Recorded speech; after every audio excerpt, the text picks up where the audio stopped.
A word of warning, this podcast explores graphic and disturbing stories and includes some strong language. It therefore may not be suitable for our young listeners or other folks who may find it disturbing.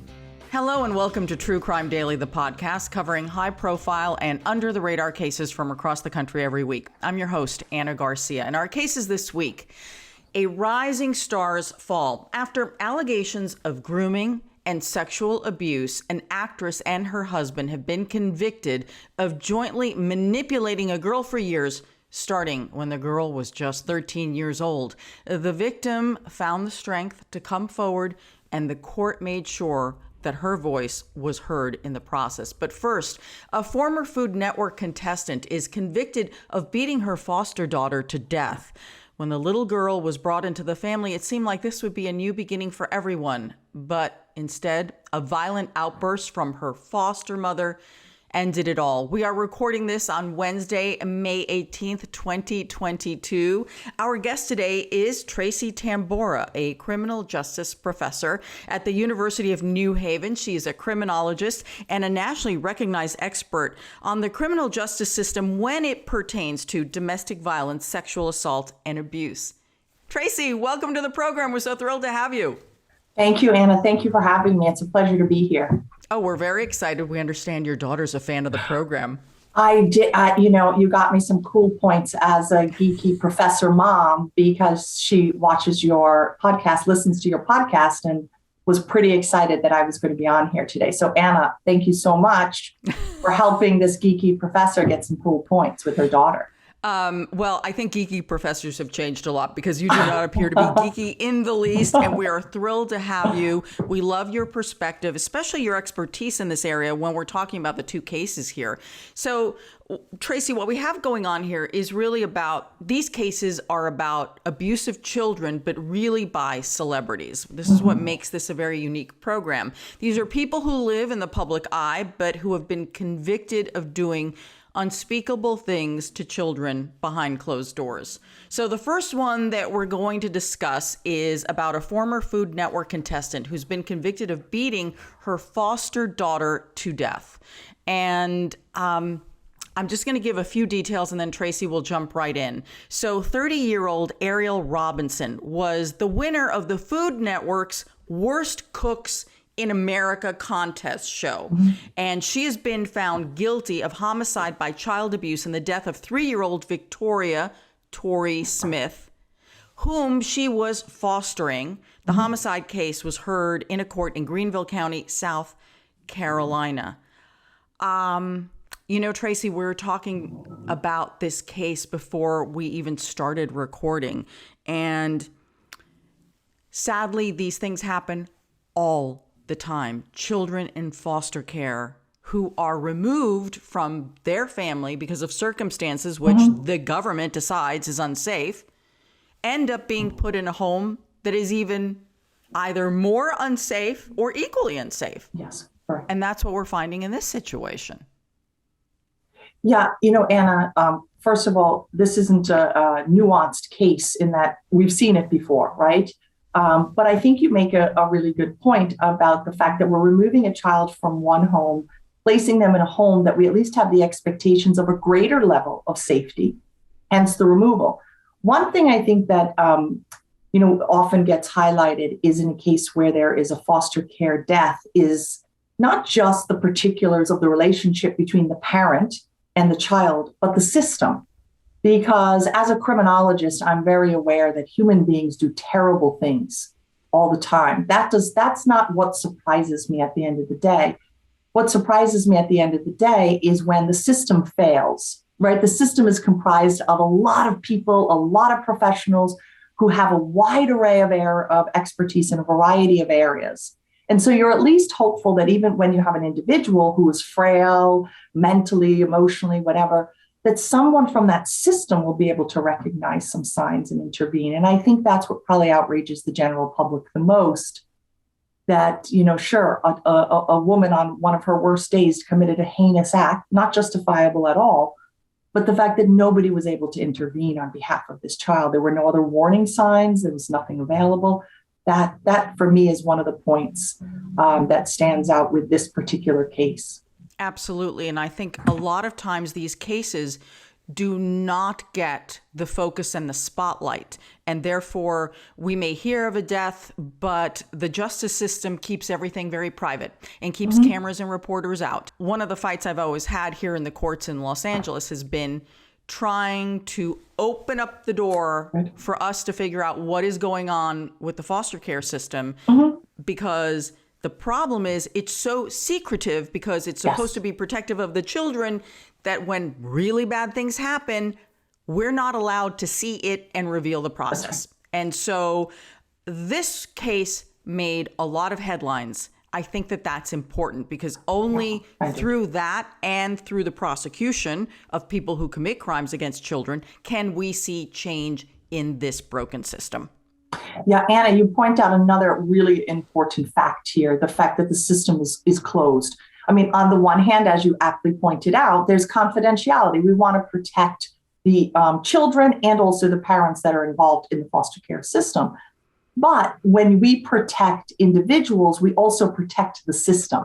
So we don't have a chance, and by we, I mean researchers and journalists, don't have a chance to do a full inspection of that system to either shed a light on a problem, provide some opportunity for evaluation and growth. And so that's important. One of the factors that I would assume is at play here, not assume because there is research to support this, individuals from impoverished backgrounds are less likely to garner media attention.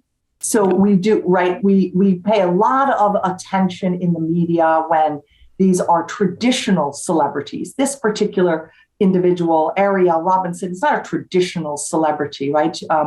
And so when someone like a Paris Hilton or a Kim Kardashian, right, they engage in some behavior that is newsworthy, it goes, whatever it's deemed newsworthy, it's all over. This particular case involved someone who had some celebrity status, but who also, interestingly enough, has this very, has a background of not perhaps being in the spotlight. And also, I don't know the socioeconomic status of the young girl, Victoria. I will assume that she comes from a lower socioeconomic status, because about 95% of children in foster care do. Well, her mother, the biological mother of Victoria, did say that she had Victoria as a newborn, and we're going to get into that. And she had two other children. Her partner had left her, so financially she was struggling to find a place to live.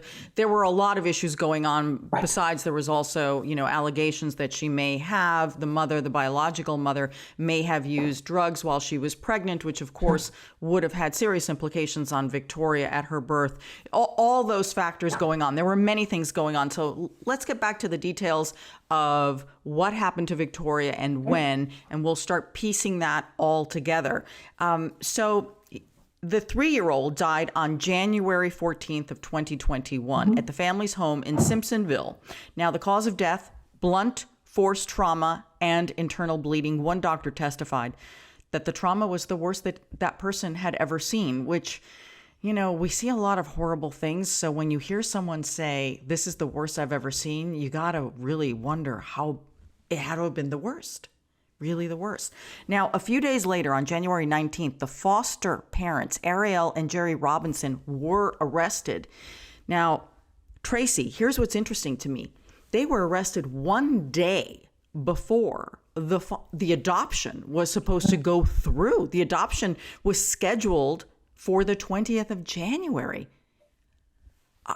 It's mind-boggling what almost happened. And of course, this ending was horrible.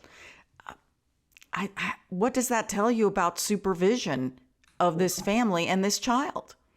Anna, not only do I do research on abuse, but I was before I went back for my doctorate, I was a child protective service worker. So I actually saw firsthand how custody hearings occur, how transference of guardianship occurs. I've seen that firsthand.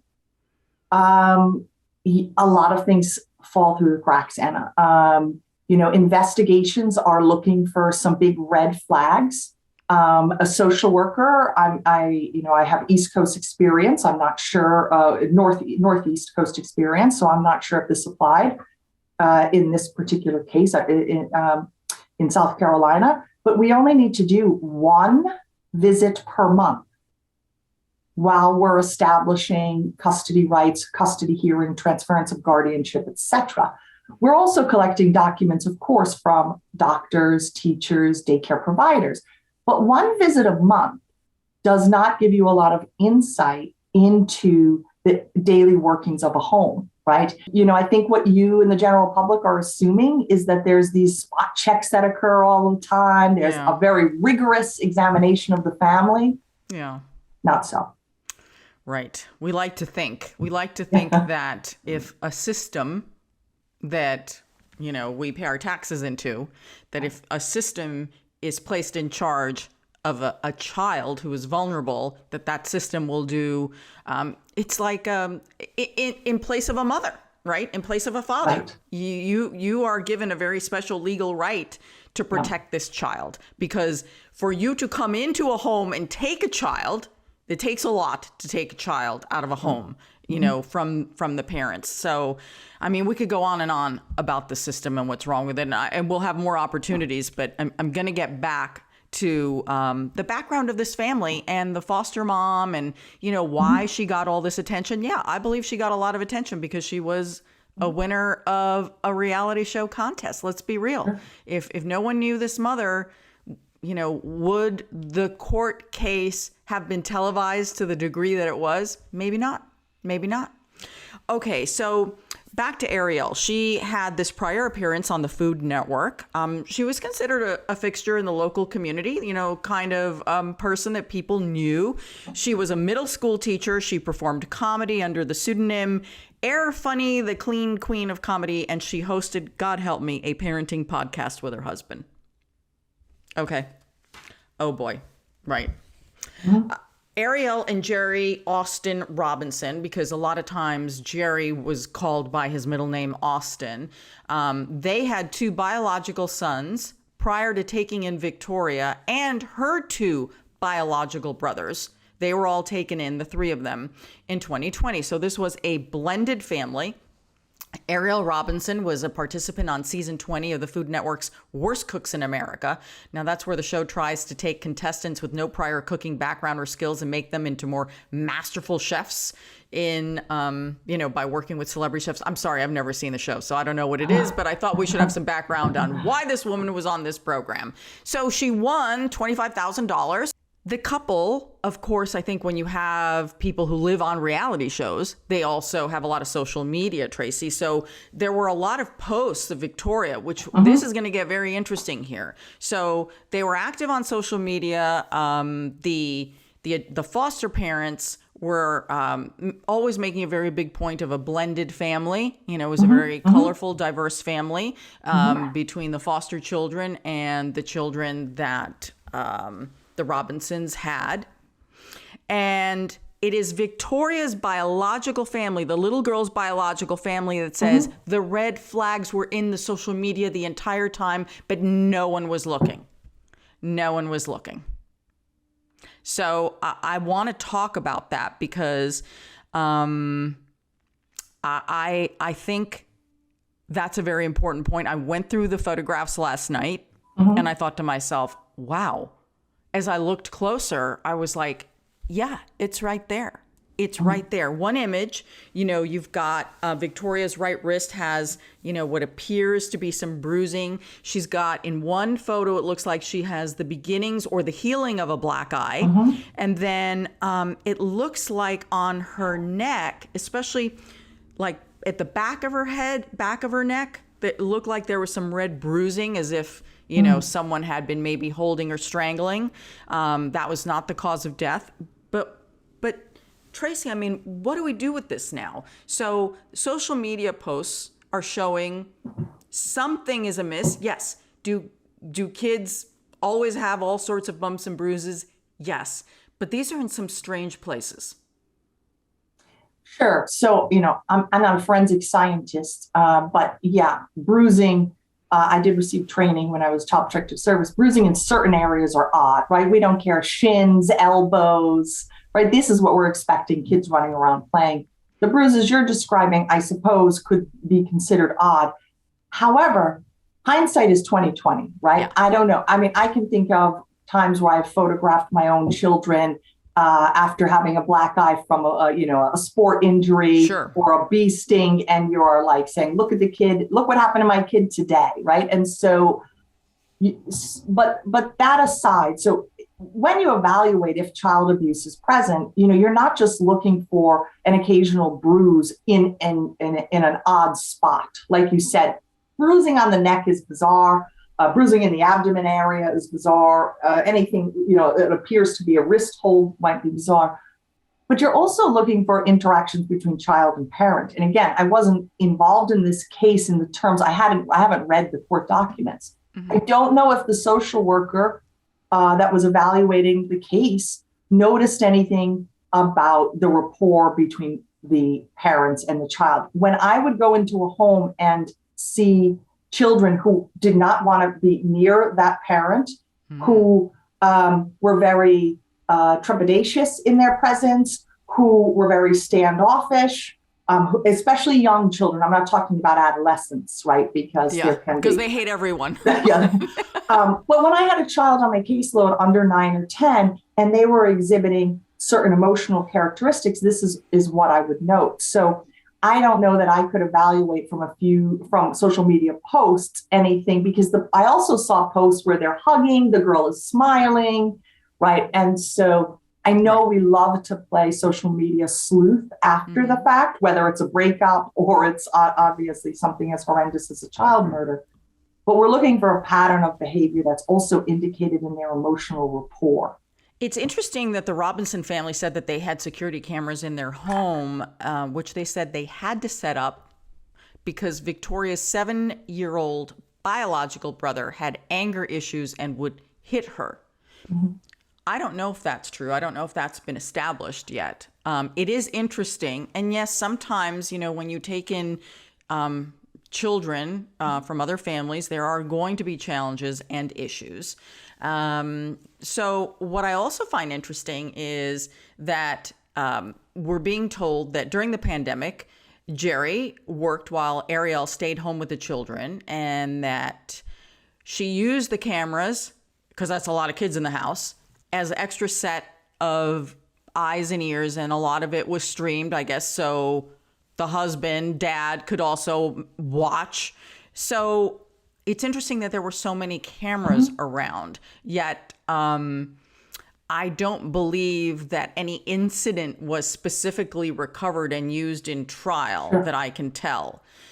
Now, the thing that is interesting is other cameras sometimes pick up things when you least expect it. And here's something actually almost a day, the day before that the little girl was killed. January 13th, 2021, the Robinsons all went to church. There is surveillance video from the church, according to police, that showed that the foster mother, Ariel, is walking out, and little Victoria is just in her underwear as they're walking out. Okay, now, stuff happens all the time with kids. They either have accidents or whatever. Mm-hmm. I mean, a ton of things happens with children all the time. I mean, usually you try to have a spare set of clothes, but I mean, maybe they were going to the car to get the spare clothes. I don't know. Apparently, what ended up happening, or the story was told to police, that Ariel said they were running 15 minutes late, that the girl had thrown up on herself, and that one of the other parishioners saw Ariel in the bathroom washing out the dress that she, again, had thrown up on herself. And that's, I guess, a reasonable explanation as to why the child is walking out of church in her underwear and her mm-hmm. panties. Mm-hmm. But this is actually going to come back again. This idea of food and what's going on, which really I wish we knew even more about this, because this is going to be a theme here. According to the husband, Jerry, he said the following morning after this church incident, he heard Ariel, his wife, giving little Victoria, who is all of 3 years old, what he described as, quote, a whooping with a belt that could be heard outside of the house. How loud does something have to be heard outside a house? I want to cry. I can't even. I can't even imagine what that is. So the beating, according to the husband, the explanation was that Victoria was not eating her pancakes fast enough. And that supposedly threw the foster mother off the deep end. We know it is challenging to be a parent, without question.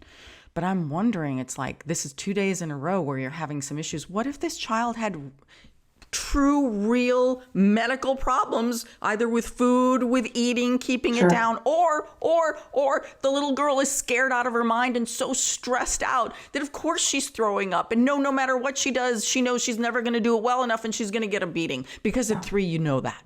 Yeah. You know, Anna, I could paint for you real quickly 2 very different plausible pictures, right?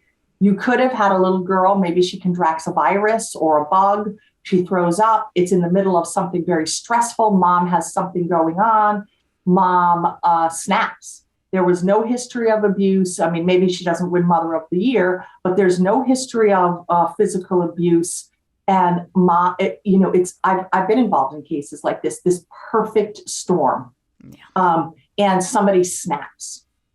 We could have that as a scenario. We could also have as a scenario that you have an individual who either has, maybe a lot of times it's correlated between child abuse and post history of trauma for the adult. So Ariel, the mother, could have had some issue that's manifesting in her parenting, and she is a poor parent. And there is habitual abuse. There is habitual neglect, and nobody's weighing in, nobody's watching, right? Either of those 2 scenarios is plausible, and anything in the middle.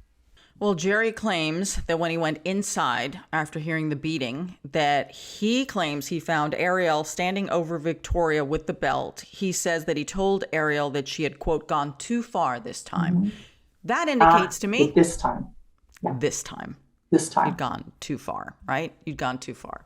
Okay, so I don't think it's the first time. According to the foster father's testimony, he supposedly purchased liquid Tylenol for the baby's injuries, and then they gave her a little bath in Epsom salt, to help ease the bruising, I guess, and the pain. But of course, if you have such a severe beating, Tylenol and a warm bath are not going to help you. You need a doctor. So eventually he called 911. By the time the ambulance arrived, Victoria was already in cardiac arrest. She died at the hospital. She didn't stand a chance. So according to the arrest warrants, the Robinsons inflicted a series of blunt force injuries to Victoria, who died of internal bleeding.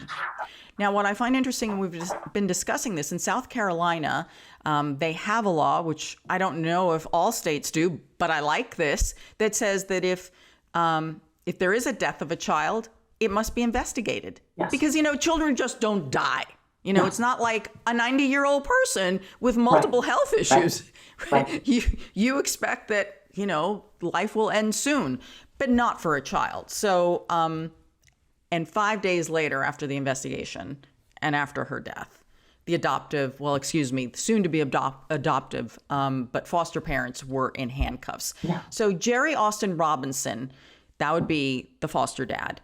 He pleaded guilty in April to aiding and abetting homicide by child abuse. Jerry claims that he never physically hit Victoria and that Ariel would beat the child with different things, including a belt. So according to his testimony, this wasn't the first time, and it was the mother. Now, I'm also going to say, look, he might be lying to save himself. That may be possible. I'm not going to put that past anybody in this situation. I do believe that the truth will come, and probably did come, from all of the children in the house. Because they're the ones, because isn't that what happens? Tracy, not only are those other children interviewed by police, but by social workers, and that's how they figure out what was going on and where and when and who was exposed to what? Yes. So when a child, I don't know if every state, like you say, has in South Carolina has a automatic investigation, but most states, if the child is in foster care, it triggers a specialized team that investigates internally and cooperates with the police. So, Yeah, and that would include interviewing, because of course at this point, Department of Social Service in South Carolina has to go in and remove the other children. All the children. And here all we the go children, all over again, right? Has to go, right? The Robinsons' biological children, taken, because both their parents have been arrested. And Right. then you have Victoria's 2 biological brothers, the foster children. Now they're taken. So now everybody's taken. And like, what happens to them? Like, Right. what a traumatic experience for all of them. Very traumatic. And each of the children, especially Victoria's biological siblings, they're probably also reeling with things like guilt. So now these kids are in a situation in which they will carry with them this kind of trauma from not intervening. But they're also in a situation where we know this. Children in abusive households feel torn. They don't necessarily want to leave the abusive household. And so even though it's in their best interest, and of course, there isn't a choice because the parents could be in custody, they must be placed elsewhere. It is very devastating for children to leave even abusive homes. Yeah, that's always been the saddest thing ever, right? A child can be just so abused and still clings on to that parent because at the end of the day, it's their parent. It's such a complicated relationship, so complicated. Now, so as we said, that the husband has pleaded guilty. But he has not been sentenced yet. The wife decided that she was going to have a trial. She insisted she's not guilty and she wanted a trial. She said that it was her husband, who she calls Austin, is the one who killed the girl because Ariel said the husband had anger issues. So we're going to play a clip of Ariel taking the stand in her defense on the murder trial. She says that she was out grocery shopping when Austin must have hit the child. And that when she noticed something was wrong with Victoria, she called up for her husband. Let's play the clip. I hollered for Austin to come upstairs, and he came in the room when she was on her stool, and he looked at me and he was like, "Is she breathing?" And I said, I hear her trying to breathe. I hear something in her lungs though. It sounds like she's got like fluid in her lungs. And so they said, "Should I call 911?" I said, "Yeah, call 911 because I don't know what to do." Well, I got a lot of problems with what she just said. Really? How does she know that the girl has fluid in her lungs unless she knows something really, like something else was done to this child? Mm-hmm. I just didn't find her convincing at all on the stand. I'm sorry, I didn't. Yeah, and I mean, she's not convincing. And at the same time, there's all sorts of red flags in my mind as studying these cases on the aggregate. Oftentimes, it is the male in the home who is taking the lead on the physical violence, right? And so, on the one hand, her personal demeanor does not appear to be credible. But then if I were going to, do an assessment without interviewing both parties, there would be some credibility I would give to her testimony about the engagement of the father, because that's what we find most likely. And that's the hard thing about these cases is just because on the average, it is the male who is perpetrating the majority of violence in the house doesn't mean that it always is. And so I'm sure that was something that prosecutors also took into account. Like, how much do we go down this? When we offer the plea and accept the plea from Mr. Robinson in this case, is this sending up any red flags for them? Because this kind of flies in the face about what we know from data about the effects of child mortality and who is responsible for child mortality. Well, I don't think he's getting away with it. No. He's pleaded guilty to basically aiding and abetting, and which is very different from homicide. And my guess is prosecutors knew it was going to be very hard to prove that he had done other things. Because that's always the challenge is can you get a conviction? So you got a plea deal. He's not walking. Let's hope. We don't know what the sentence is. And my guess is, I don't know, is that he's maybe being cooperative and is providing evidence that could be corroborated. Let's not forget the children. The children were there. The children were there. Mm-hmm. So before we get into sentencing, which is unbelievable what the judge had to say, we're going to play a clip of that. I want to talk a little bit about Victoria Smith's biological family here. Because, as we said, there were reasons that the child was in the foster care system with her brothers. Her biological family has been very critical of the foster care system. Clearly, there's been a massive failure here. There is no question about it. And there's plenty of blame for everybody here. Sure. Absolutely. I totally agree with them. The biological mother, Cassie Fares, she has admitted and has done interviews where, life was not easy. The family has told media organizations that the biological mom had a health screening and she tested positive for marijuana when she was pregnant with Victoria, and that when Victoria was born, the family has told news organizations that Victoria was born with some traces of drugs in her system. And Cassie, that's the mom. So Cassie's aunt claims that the mother was trying her best to deal with nausea and morning sickness, and that the aunt has said, that the biological mother struggled. She had a newborn, and she was a single mom, and she had 2 other children. And apparently there was an incident where I guess the mom fell asleep, and then the 2 other children ran to a neighbor's house, and I guess that's when police got called.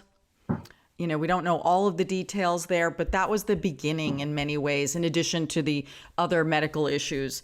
So the way Cassie describes it is that she was presented with the option of signing away her rights as a parent. And there was, it got a little complicated for me as to what her options were, and whether she would fight it, meaning could she fight for her children, or should she sign away these rights? I have to think that's not an easy process, and not one which is very forgiving of the biological parent who's in crisis trying to figure out what to do. Mm-hmm. Yeah, that part was a little surprising to me, how quickly these children went up for adoption. Usually there's a case management plan. Since probably about early 2007 is a noted year in the Child Protective Service where they really put a lot of emphasis on reunification with parents, as opposed to, trying to get the child adopted. So in the last, 15 years, there's been so much emphasis on family reunification. So these were young children. Why they were up for adoption so quickly is strange to me. I mean, again, there's always cases, but why they were up for adoption rather quickly is strange, especially the only drugs, like you mentioned, that I saw was marijuana. I didn't see these ongoing histories, these huge red flags. And then the other issue is, I don't know if they tried to engage family members. So again, around 2007, there was big, federal act that looked at how the foster care system was operating. And one thing that came out was more emphasis on family reunification, get the parents in programs and treatment, etc. And then the second, if that fails, can we get them with a caretaker relative? Can we get them with someone in the family? So it's not clear to me how those things were exhausted so quickly. Yeah, there's the mother, Cassie, the biological mother, did an interview with the local TV station. We're going to play a little bit about it, where basically the mom is describing that she thought she was doing the right thing.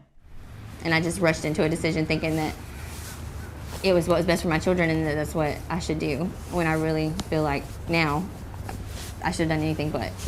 I'm sure now Cassie, without question, is feeling that she did not do the right thing. Sure. She was probably thinking that maybe someone can give my daughter and my, 2 boys a better life.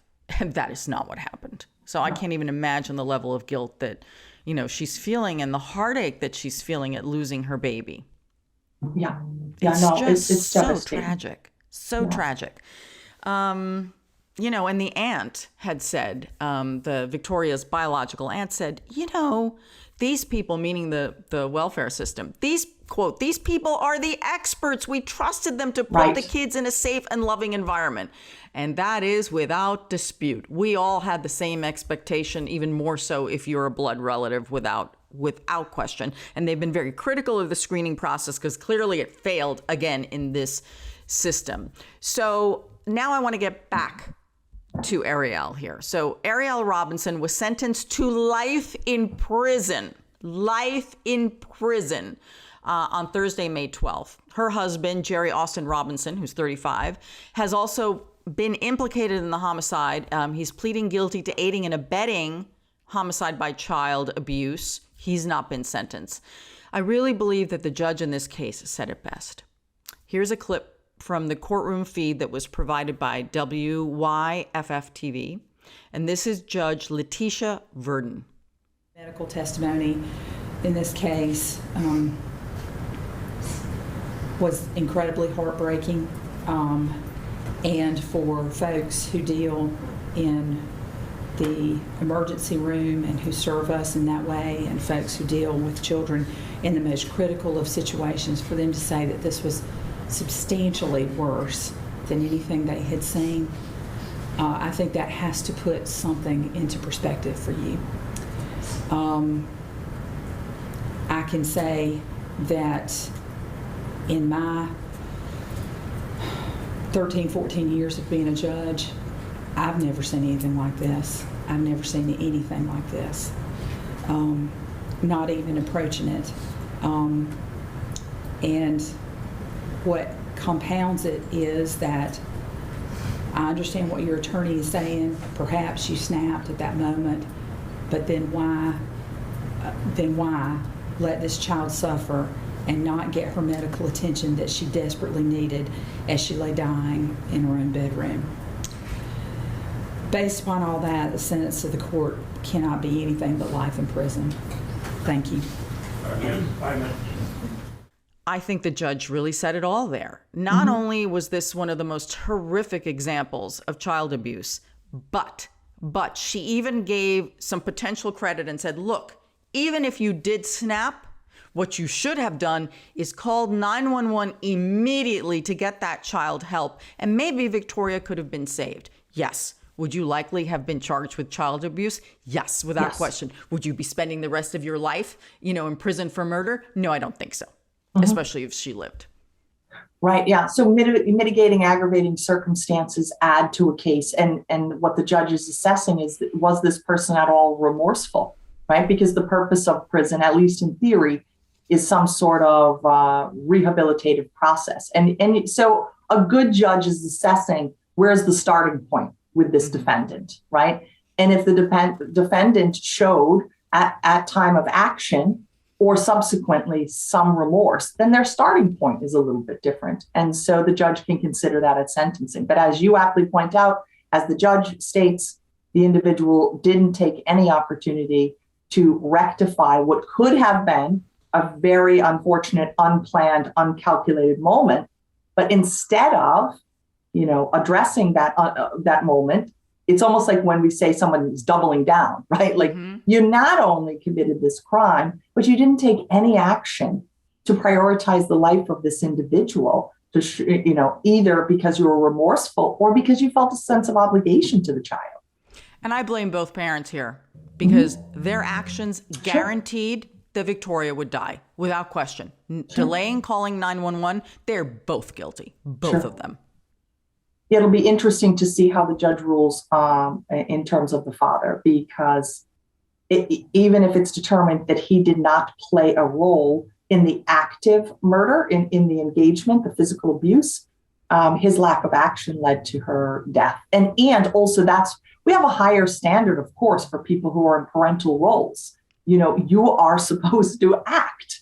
And so, you're supposed to be the adult in the room. Right. Yeah. We'll watch it. Our next case is about an actress who's been sentenced to 8 years in prison for the sexual abuse of a teen girl while the girl was between the ages of 13 and 15. This is a case out of England, and the accused is an actress. Zara Fithian is best known for her role in the Marvel movie Doctor Strange, which came out in 2016, in which she starred opposite Benedict Cumberbatch. Now, Zara Fithian is 37 years old. She's a British actress, but she's also a martial arts stunt woman. Her husband, who's 20 years older, is a martial arts instructor, 59-year-old Victor Mark. Zara was found guilty of sexually abusing the teen and sentenced to 8 years in prison by UK's Nottingham Crown Court on Monday, May 16th, 2022. The court found her guilty of 14 charges of sexual activity with a child, which took place between 2005 and 2008, starting when the child was just 13. We're going to get into the husband's charges here as well. But in essence, what was going on was that the two of them, who are celebrities, back to celebrities again. If you're in the world of martial arts, he's a very big deal. She's an actress and she's a stunt woman. So two local celebrities. How exactly they met this 13-year-old is unclear to me. Yeah. But apparently they gave her alcohol. They were at a social setting. They gave this girl alcohol. And then they dared her to play a game. And then it became sexual. And then allegedly Zara, they both deny all of this, but they have been convicted. Zara said that the girl testified that Zara performed a sexual act on her husband and then encouraged the girl to also perform a sexual act on the husband, mimicking what she just did. And then the three of them, anyway, it gets very, very detailed, but it was all horrific. And the judge made it very clear that when this first happened, this girl hadn't even gone through puberty yet. And, you know, this power couple is making it sound like all of this is false. They're denying everything, even though they've been convicted. And they also are really putting it back on the victims. Let's blame the victims who are all adults now, right? Because sure, a 13-year-old has control over these two. Yeah, I mean, but that speaks to the essence of individuals who would engage in these acts in the first place. Their inability to be culpable, their inability to be accountable. So, again, I'd never interviewed either one of them, but their behavior follows a consistent pattern in what we know of individuals who groom and engage in sex acts with children. They have no ability to be culpable for their actions, and they, in strange ways, need to imagine that the individual is more mature than they are. So there is it's a very strange thing. I worked once with someone who actually counseled pedophiles and said, on the one hand, they're attracted to the physique of the child, but on the other hand, they need to believe that individual is their equal. So there's this very odd, this odd dichotomy going on that's not logically lining up. You're attracted to a pubescent or prepubescent body, but you think they have autonomy. You think that they have agency. You think they're intellectually equal. These things aren't making sense. If this couple, if they wanted to have threesomes, foursomes, whatever the hell, they got off on, they could have found plenty of consenting young adults to have sex with. Right. There was no reason that they needed to do this unless they wanted the ultimate power and control that you have with a child. Sure. That's what we're dealing with here.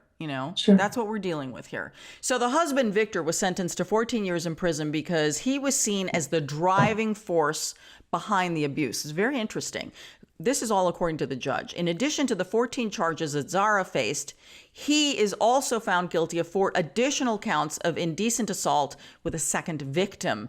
These assaults took place between 2002 and 2003 with a 15-year-old victim. Mm-hmm. The couple, as we said, they were local celebrities, kind of like in our first case. The mother was a local celebrity. I mean, these two are much more of celebrities than the first one, but it all has to do with community and where these crimes occur. The amazing thing is that the victims in this case, obviously they looked at these two as successful, especially Zara.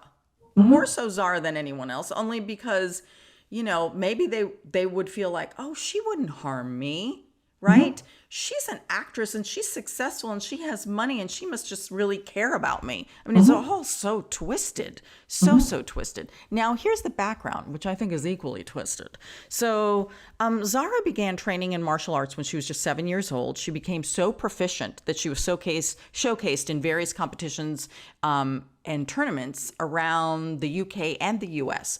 While she was at a US tournament, someone spots her and says, oh, wow, you know what? How'd you like to be in an action film? Right? It's like your dream come true. Someone thinks that you're special and is going to make you into a star, which is what happened. She had a very successful career as a stunt person and an actress in over 20 films, most notably Doctor Strange. Zara was 14 and already had a black belt when she became Victor's student. I believe that this is the genesis of many evil things to come. That's just my personal opinion, because this starts a unique relationship between the two of them. Victor's married at the time, according to court records and published reports, and he starts having an affair with Zara. Okay? So there we go. Yeah, and we've seen this. We've seen this in other cases, right? I mean, obviously Epstein and Maxwell. We've seen it with the hot yoga, Bikram yoga. I can't remember. Yeah, we've seen this where individuals in these positions of power surround themselves with very young people, and then it becomes a process. And I believe the judge said at one point that he wasn't going to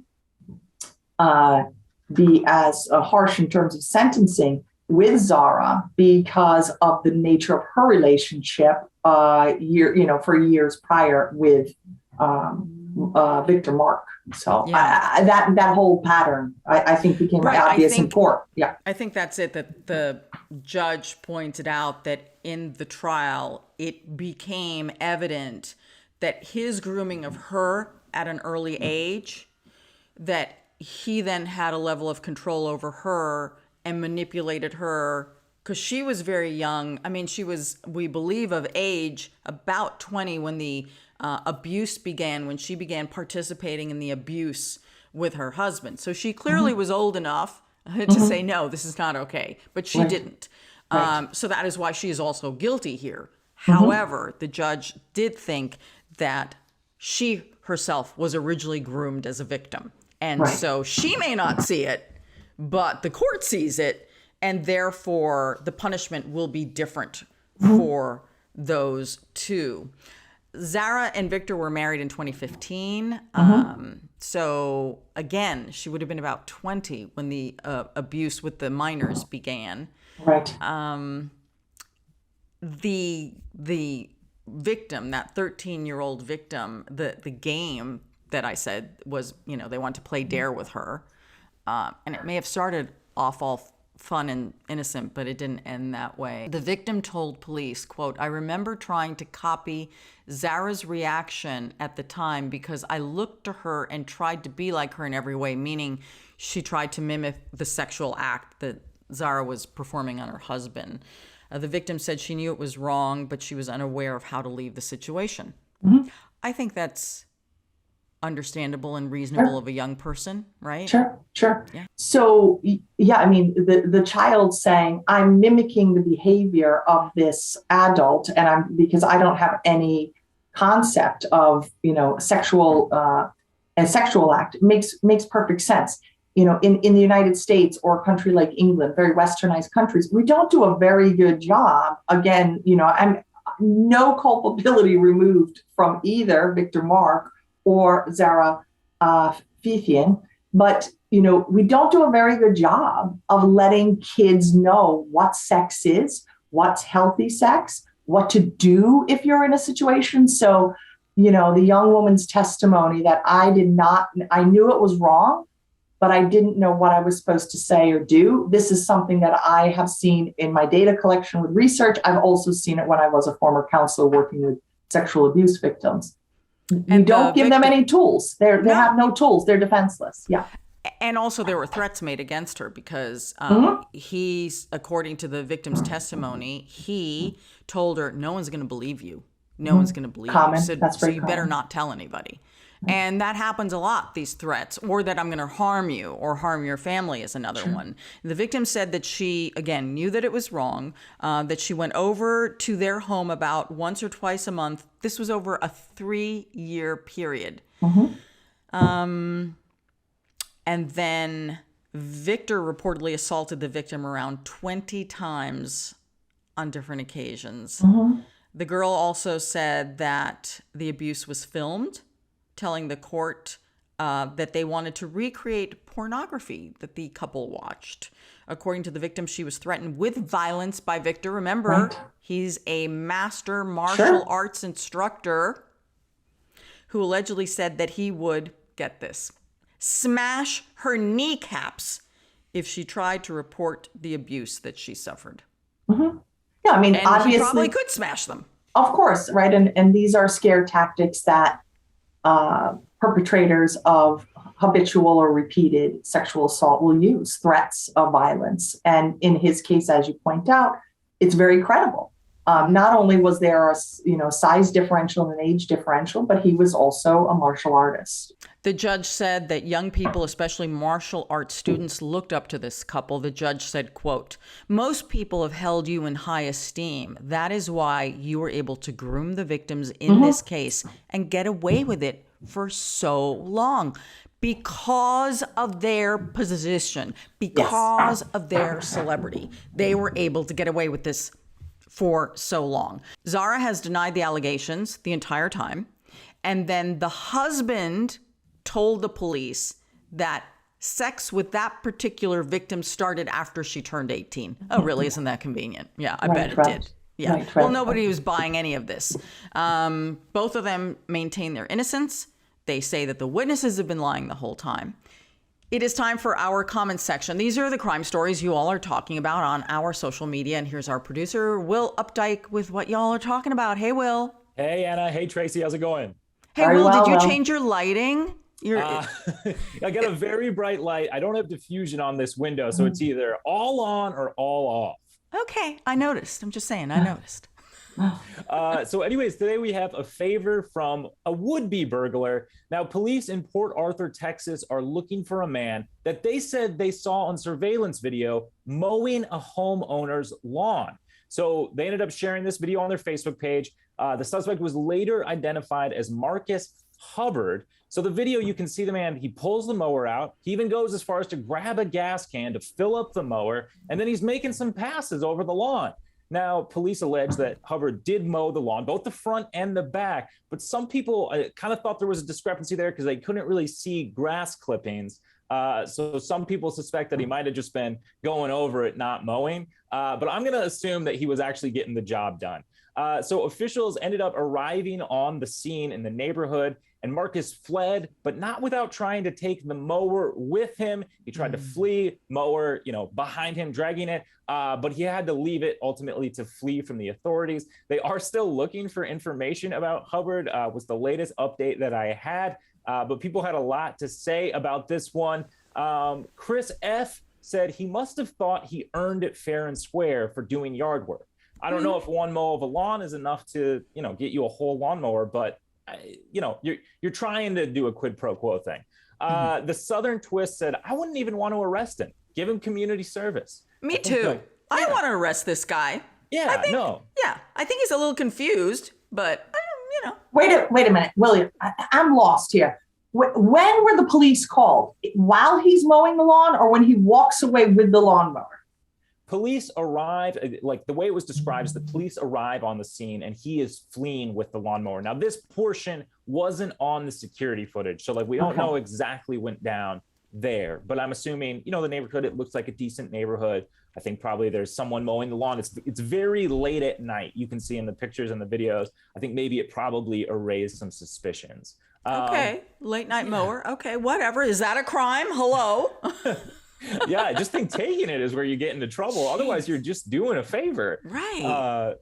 Christine K said, maybe he'll come back and trim the hedges next time. Fingers crossed. I like that. Bobby G wanted the service performed as well. He said, I keep the mower out back and the shed is unlocked. Please make sure you hit the flower beds also. I mean, it would be a great service. And Marcus H said of the criminal's future prospects, you will never catch me. I will mow all the yards. I've never heard of a serial mower, but I would certainly welcome it. Oh my God, too funny, too funny. Yeah, a little community service, and the community service should be that he mows the lawns for the city. I just think that's right. He looks really diligent in the work. Like the passes are nice and smooth. He's keeping some pretty crisp lines. I could see him doing a great job on a kid's ball field or something. And you know, how do we know that he wasn't just taking the lawnmower to mow the neighbors' lawns too, and was going to bring it back? That's right. That's a great point. Yeah, this could have just been the start of like a whole community betterment project. He just needed the mower.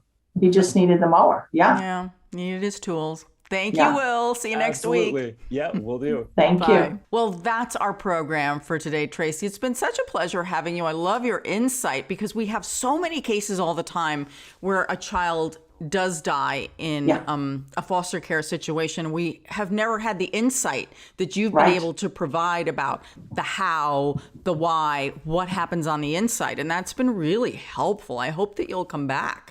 I would love to come back. Thank you. Keep getting me more points at home. So please, Anna, invite me back. That's so hilarious. I love hearing that your daughter is a fan of the program. So, Tracy, where can people find more about you? Do you have any social media accounts? So that's why my daughter calls me the geeky professor, because I don't do that. But if you go to my website, my faculty page at the University of New Haven, you can take a look at other interviews that I have done, televised, as well as print. And then, of course, like any good professor, you can also look at a book I've published and articles that I have published. Not as exciting.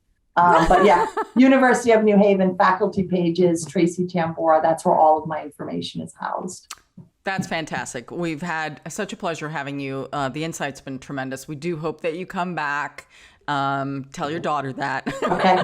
And Anna, I just want to thank you for giving attention. Like I was saying it earlier, the foster care system doesn't get much attention, primarily because it's a confidential system, and I get it. But also, most people involved in the foster care system as foster parents and foster children, not necessarily this case, but most of them are impoverished. And we just haven't been a country that's really interested in necessarily the lives of impoverished people. They don't capture a lot of media attention. And we actually can prove that with data. We can quantify that. So it's not just an opinion. So I really appreciate you for bringing light to this particular case and the foster care system. Thank you. Well, we do. We really do try to do a variety of crimes, not only the crimes committed by, let's say, celebrities or the wealthy, but also those in need of support who maybe didn't get support, because you have to look at the whole picture of the crime. And, we really try to approach them from all these different angles, because I don't think otherwise we're going to understand the crime. And I don't think we're going to understand the victim and how that person may have been set up with no way out. Sure. And you may not also understand the perpetrator and what was going on there. So we try and tell as full a picture as we can from a variety of angles. And that's why it's been such a treat to have you Thank you so us. much. So thank you so much. Thank you, Anna. You can find me at Anna G News on all social media platforms. You can find this podcast along with a bunch of other podcasts that we do wherever you get your podcasts. Don't forget the series My Favorite Case, which is a favorite of mine. Subscribe to our YouTube channel, True Crime Daily. Sign up to receive our newsletter, truecrimedaily.com. Until next time, I'm your host, Ana Garcia. This is True Crime Daily, the podcast. And as we always say, don't do crime.